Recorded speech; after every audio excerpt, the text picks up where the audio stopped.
नमस्कार, आप देख रहे हैं बिहार तक और आपके साथ मैं हूं ऋचा शर्मा। बिहार में 4 सीटों पर 13 नवंबर को होने वाले उपचुनाव से पहले सोमवार को सीएम आवास पर एनडीए की महत्वपूर्ण बैठक बुलाई गई और उपचुनाव के लिहाज से ये बैठक जो है वो काफी अहम माना जा रहा है।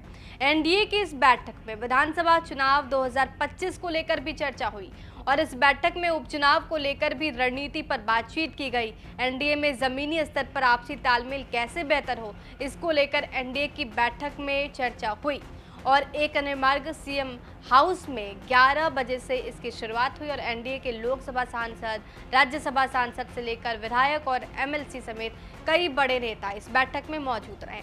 बैठक में नीतीश कुमार ने कहा कि एनडीए के बिहार में सभी दलों को एकजुट रहना पड़ेगा, आपसी तालमेल को हम बढ़ाएंगे। इसके साथ उन्होंने कहा कि 2005 में एनडीए जैसे मजबूत था और 2011 में जैसे हमें जीत मिली, वैसा ही प्रदर्शन हमें दोहराना है। 18 साल से 25 साल के युवाओं को ये बताना है कि बिहार में क्या काम हुआ है और पहले का दौर क्या था। सरकार की योजनाओं को जनता तक पहुंचाना है। हर हाल में आगामी विधानसभा चुनाव में एनडीए की जीत सुनिश्चित करनी है।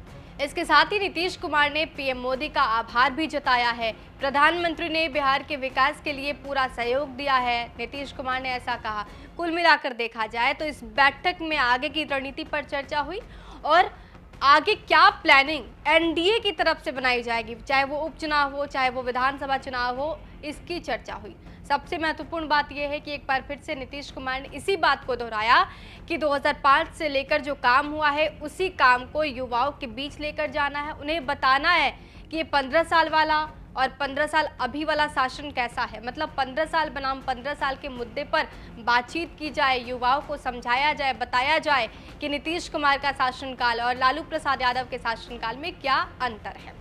कुल मिलाकर इसका कमोवेश यहीं आप मायने निकाल सकते हैं। बहरहाल उपचुनाव के लिहाज से ये बैठक काफी महत्वपूर्ण मानी जा रही है क्योंकि बिहार में 4 सीटों पर उपचुनाव होना है।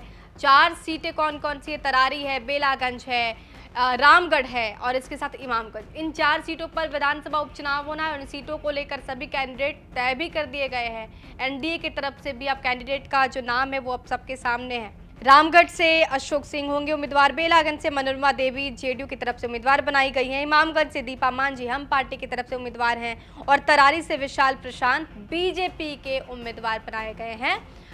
तो कुल मिलाकर देखा जाए तो अब यहाँ पर तस्वीरें जो है स्पष्ट हो गई है, कैंडिडेट सामने हैं और उपचुनाव का जो समर है वो भी बिल्कुल सामने है। 13 नवंबर का इंतजार है और 13 नवंबर के पहले ये पूरी तैयारी हो गई है। इसके साथ ही विधानसभा चुनाव को लेकर भी जेडीयू और एनडीए ने अपनी रणनीति बना ली है। बहरहाल आपको क्या लगता है इस बार के उपचुनाव में क्या होगा, हमें कमेंट बॉक्स में जरूर बताइए। बिहार की तमाम खबरों के लिए हमारे साथ बने रहिए, देखते रहिए बिहार तक।